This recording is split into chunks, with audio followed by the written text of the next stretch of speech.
লোহাগড়া পৌর যুবদল নেতা সাইফুলের নেতৃত্বে বিক্ষোভ মিছিল সমাবেশ অনুষ্ঠিত। নড়াইল প্রতিনিধির তথ্যচিত্রে বিস্তারিত।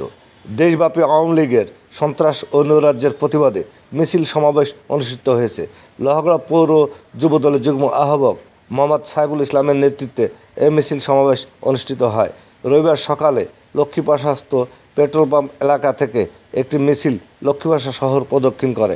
এই সময় সংক্ষিপ্ত সমাবেশ অনুষ্ঠিত হয়।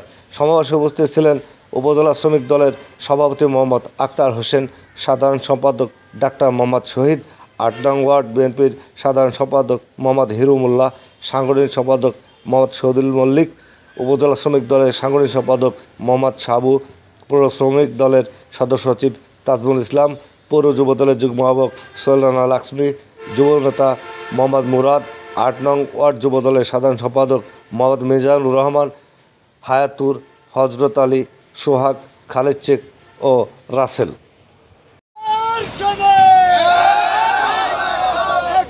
লড়াই করো কে বলে রে জিয়া নাই